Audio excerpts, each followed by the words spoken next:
Dampfloks, Züge, Eisenbahnen. Fasziniert haben sie ihn schon als Kind.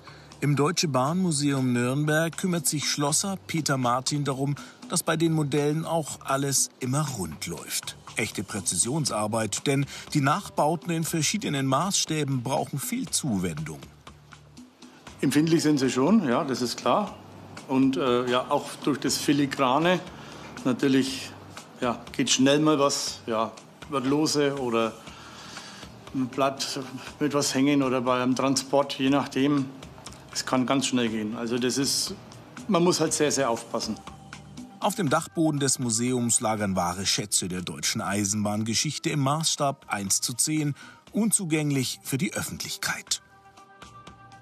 Vom Güterwagen, Personenwagen, Reisezugwagen, E-Lok, Dampflok, Triebwagen, Dieseltriebwagen, elektrisch, alles.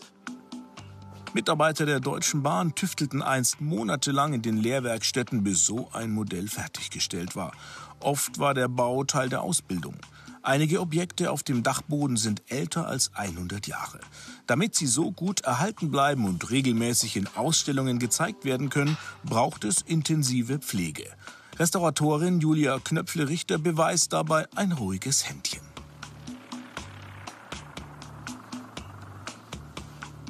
Wir müssen allgemein hier den Staub reduzieren, vor allem an den historischen Wagen gibt es eben ganz sensible Holzverbindungen, teilweise auch Leimverbindungen, und die altern eben schneller, wenn Staub eindringt.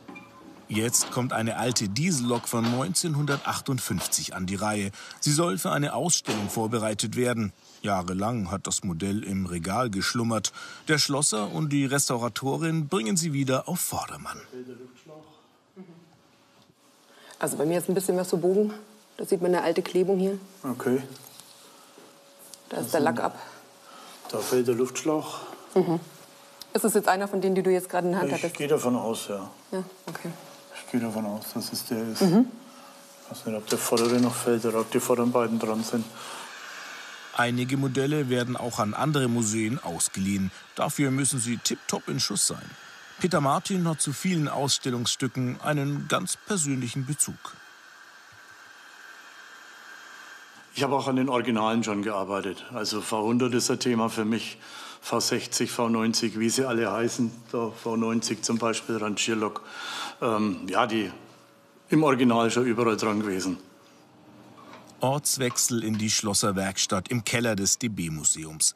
Diese Dampflok soll hoch in die Ausstellung. Peter Martin hat aber lose Ölleitungen entdeckt. So lässt er das Modell nicht an die Öffentlichkeit. Da ist er Perfektionist.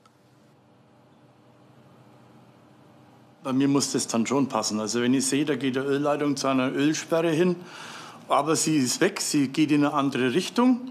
Nee, das gefällt mir nicht. Das muss schon stimmen, das muss passen. So wie es halt am Original auch ist. Gleich neben der Werkstatt geht es tief hinab unter die Erde.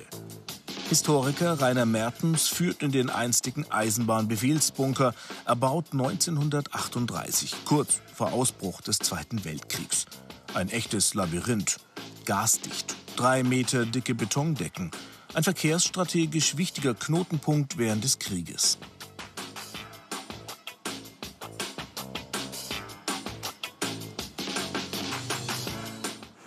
Im Zweiten Weltkrieg hatte der Bunker die Aufgabe, den Eisenbahnverkehr in Nordbayern zu koordinieren und zu lenken.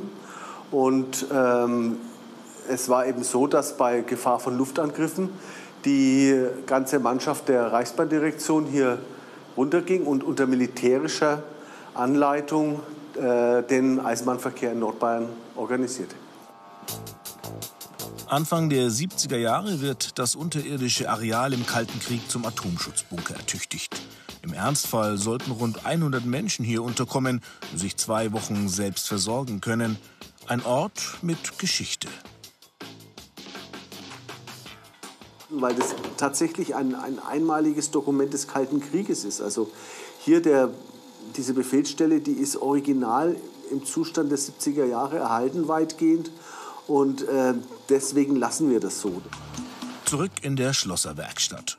Peter Martin ist inzwischen fertig mit seiner Reparatur. Dampflok Baureihe 98 ist bereit für die kommende Ausstellung, darf aber vorher noch ein wenig Schönheitsschlaf halten.